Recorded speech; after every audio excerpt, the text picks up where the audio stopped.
গ্রামের সবুজ ধান ক্ষেতের উপর সোনালি রোদ পড়তেই শিশির ভেজা ধানের শীষগুলো মুক্তোর মতো ঝলমল করে উঠত। কাঁচা রাস্তার দুধারে দাঁড়িয়ে থাকা তালগাছগুলো ভোরের হাওয়ায় ধীরে ধীরে দুলছে। কোথাও গরুর গাড়ির ঘণ্টার শব্দ, কোথাও পাখিদের কলতান। গ্রামটা প্রাণবন্ত হয়ে উঠেছে। এই শান্ত সুন্দর গ্রামের এক কোণে একটা পুরনো নিম গাছের পাশে ছোট্ট মাটির বাড়িতে থাকেন এক ঠাকুমা। তার স্বামী বহু বছর আগে মারা গেছেন। ঠাকুমার একটি মাত্র ছেলে ছিল। সেই ছেলেও শহরে কাজ করতে গিয়ে এক দুর্ঘটনায় প্রাণ হারায়। পৃথিবীতে নিজের বলতে আর কেউ রইল না। তবু আশ্চর্যের বিষয়, এত কষ্ট, এত শূন্যতার পরেও ঠাকুমার মুখে কখনো অভিযোগ দেখা যেত না। তার মুখে সবসময় থাকত মায়া ভরা হাসি আর মিষ্টি কথা। প্রতিদিন সূর্য ওঠার আগেই ঠাকুমা ঘুম থেকে উঠতেন, উঠোনে জল ছিটাতেন, তুলসী গাছে জল দিতেন, তারপরে মাটির উনুনে নিজের জন্য চা বানিয়ে সেই নিম গাছের নিচে যেই বসতেন, সেই তখনই গ্রামের ছোট্ট ছোট্ট বাচ্চারা ঠাকুমার চারপাশে গোল হয়ে বসে বলতো, আজ কী গল্প শোনাবে ঠাকুমা? মৃদু হেসে চায়ে চুমুক দিয়ে ঠাকুমা গল্প শুরু করতেন। কখনো রূপকথার রাজা রানীর গল্প, কখনো দুঃসাহসের গল্প, কখনো মনীষীদের কাহিনী। তার এই গল্পের জাদুতে বাচ্চাদের বিস্ময়ে চোখ বড় বড় হয়ে উঠত। তারা অবাক হয়ে ঠাকুমার দিকে হা করে তাকিয়ে গল্প শুনত। ঠাকুমা যেন ধীরে ধীরে এই গ্রামের আত্মা হয়ে উঠেছিল, সবার মুশকিল আসান, সবার ভরসা। গ্রামের যেই মানুষই ঠাকুমার বাড়ির পথ ধরে যেত, একবার হলেও ঠাকুমার খোঁজ নিত। ঠাকুমার শরীর ভালো আছে তো? ঠাকুমার মুখে ছিল সব সময় হাসি, আর কথার মধ্যে ছিল অদ্ভুত এক শান্তি। জীবনের এত প্রতিকূলতার পরেও তার মুখের হাসি কখনো মিলিয়ে যায়নি। গ্রামের মানুষজন ছিল খুবই পরিশ্রমী। কৃষকেরা সকাল থেকে সন্ধে পর্যন্ত মাঠে ঘাম ঝরাতো, কিন্তু জীবন সেখানে সহজ ছিল না। কখনো খরার কারণে ফসল শুকিয়ে যেত, কখনো অতিবৃষ্টিতে মাঠের ধান জলে ডুবে নষ্ট হয়ে যেত। দেনার দায়ে কৃষকেরা ঋণের বোঝার নিচে চাপা পড়ে যেত। যখনই গ্রামের মানুষ বড় কোনো সংকটে পড়ত, তারা ছুটে আসতো ঠাকুমার কাছে। আর আশ্চর্যের বিষয়, যেই মানুষটা ভাঙা মন নিয়ে তার কাছে আসতো, সে ফিরে যেত নতুন সাহস আর আত্মবিশ্বাস নিয়ে। ঠাকুমা বলতেন, দুঃখ কখনো চিরদিন থাকে না। রাত যতই অন্ধকার হোক, ভোর ঠিক আসবেই আসবে। এক বর্ষার রাতে আকাশে কালো মেঘ, বিদ্যুতের ঝলকানি, চারপাশে ঝড়ের দাপট। সেই সময় এক অচেনা পথিক ভিজতে ভিজতে এসে দাঁড়ালো ঠাকুমার উঠোনের সামনে। তার গায়ের কাপড় জলে ভিজে গেছে, মুখে ক্লান্তি, চোখে হতাশা। ঠাকুমা দরজা খুলে তাকে দেখে বললেন, কে বাবা তুমি? এত ঝড়ের রাতে কোথায় যাবে? পথিক করুণ স্বরে বলল, কোথাও যাওয়ার জায়গা নেই মা, কাজের খোঁজে বেরিয়েছিলাম, পথে সব টাকা চুরি হয়ে গেছে, দুদিন কিছু খাইনি, মনে হচ্ছে ভগবান আমাকে চরম শাস্তি দিচ্ছেন। ঠাকুমা তাকে ভেতরে ডেকে নিলেন, শুকনো কাপড় দিলেন, গরম ভাত খেতে দিলেন। তারপরে শান্ত গলায় বললেন, তুমি এত ভেঙে পড়ছো কেন বাবা? পথিক বলল, আমার কাছে কিছুই নেই, না টাকা, না ঘর, না আশা, আমি কিভাবে আবার শুরু করব? ঠাকুমা মৃদু হেসে বললেন, উপরে তাকাও, আকাশের দিকে। পথিক আকাশের দিকে তাকালো।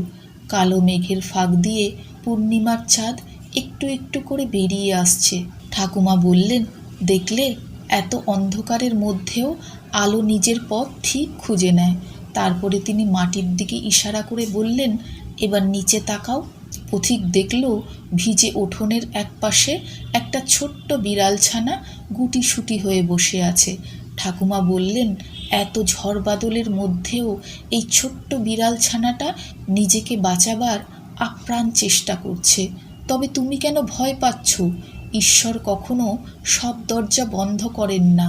একটা দরজা বন্ধ হলে অন্যটা তিনি স্বয়ং খুলে দেন।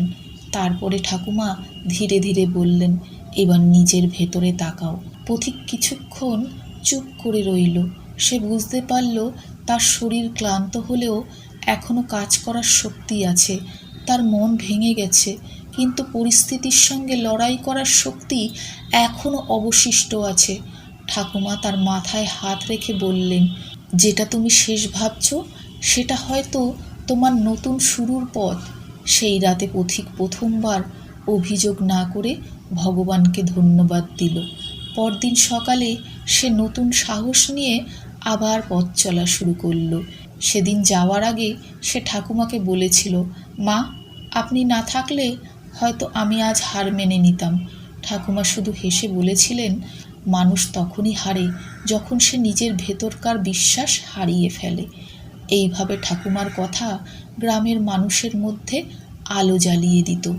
এই রকমই একদিন গ্রামের এক দুঃখী মা কবিতা কাঁদতে কাঁদতে ঠাকুমার কাছে এলো। তার একমাত্র ছেলে 3 মাস আগে শহরে কাজের খোঁজে গিয়েছিল।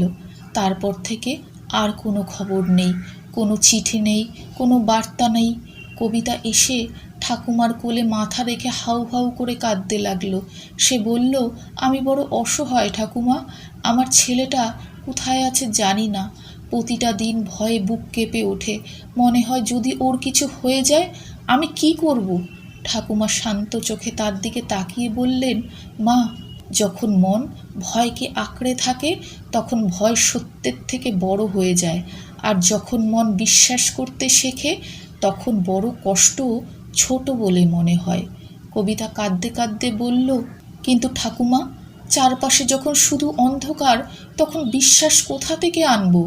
ঠাকুমা মৃদু হেসে বললেন, পরিস্থিতি কবে বদলাবে সেটা সময় ঠিক করবে, কিন্তু তুমি তাকে কিভাবে দেখবে সেটা তোমার মন ঠিক করবে। যদি প্রতিদিন ভয়কে বেছে নাও তাহলে জীবন আরও ভারী হয়ে উঠবে, আর যদি সাহস বেছে নাও তাহলে কষ্ট সহ্য করা অনেক সহজ হয়ে উঠবে। কবিতার চোখে প্রথমবার একটু আলো ফুটল। সে ধীর গলায় জিজ্ঞেস করল, তাহলে আমি কি করব ঠাকুমা? ঠাকুমা বললেন, প্রতিদিন সকালে উঠে নিজেকে বলবে, আমি আর ভয় পাই না, আমি বিশ্বাস করি আমার ছেলে ঠিক ফিরে আসবে। আমি নিজের উপর, ঈশ্বরের উপর বিশ্বাস রাখি, আমার সঙ্গে কখনো খারাপ কিছু হবে না। ঈশ্বর মঙ্গলময়, তিনি সবার ভালো করেন, তিনি আমারও ভালো করবেন। কবিতা গভীর শ্বাস নিল। তার চোখের জল তখনও শুকায়নি, কিন্তু মনে যেন নতুন একটা শান্তি নেমে এলো। সে বলল, আমি চেষ্টা করব ঠাকুমা। সেদিনের পর থেকে কবিতা নিজেকে বদলাতে শুরু করলো। প্রতিদিন সকালে উঠে সূর্যের দিকে তাকিয়ে সে বলতো, আমি বিশ্বাস করি আজকের দিনটা আমার জন্য আশার আলো নিয়ে আসবে। ধীরে ধীরে তার আচরণ বদলাতে শুরু করলো। দুশ্চিন্তা পুরোপুরি শেষ হয়ে যায়নি, ক্লান্তি ছিল কিন্তু সাহসও ছিল, অপেক্ষা ছিল কিন্তু বিশ্বাসও ছিল। প্রায় 3 সপ্তাহ পরে এক দুপুরে হঠাৎ এক যুবক এসে দাঁড়ালো কবিতার বাড়ির সামনে। সে শহরে কবিতার ছেলের সঙ্গে কাজ করে। ছেলেটা হাসি মুখে এসে বলল, কাকিমা, চিন্তা করবেন না, আপনার ছেলে ভালো আছে। শহরে গিয়ে ও খুব সমস্যার মধ্যে পড়েছিল, তাই আপনার সঙ্গে যোগাযোগ করে উঠতে পারেনি। এখন নতুন কাজ পেয়েছে, সামনের মাসে বাড়ি ফিরে আসবে। এই বলে সে একটা কাপড়ে বাঁধা টাকা কবিতার হাতে দিল। এটা ওর 1ম মাসের মাইনে, আপনাকে পাঠিয়েছে। আপনাকে এই টাকাটা দিয়ে ওর কুশল খবর জানাতে বলেছে, তাই আপনাকে জানিয়ে গেলাম। কবিতার 2 চোখ গড়িয়ে টপ টপ করে জল পড়তে থাকলো। সে দৌড়ে ঠাকুমার কাছে গিয়ে বলল, ঠাকুমা, খবর এসেছে, আমার ছেলে ভালো আছে। ঠাকুমা মৃদু হেসে বললেন, দেখলে মা, তুমি নিজের উপর ভরসা রেখেছ, ঈশ্বরের উপর বিশ্বাস রেখেছ, তাই ভালো দিন ফিরে এসেছে। ধীরে ধীরে ঠাকুমার কথা পুরো গ্রামে ছড়িয়ে পড়ল। মানুষ তার কাছে আসতে শুরু করলো, আর ঠাকুমা সবাইকে একই কথা বলতেন, ঈশ্বরের উপর ভরসা রাখো, নিজের ভয়কে দূর করো, মন পরিবর্তন করো, দেখবে পরিস্থিতিও বদলাতে শুরু করবে। যে ঈশ্বরের প্রতি কৃতজ্ঞ থাকে আর নিজের উপর বিশ্বাস রাখে, ঈশ্বর কখনো তাকে একা ছেড়ে দেন না।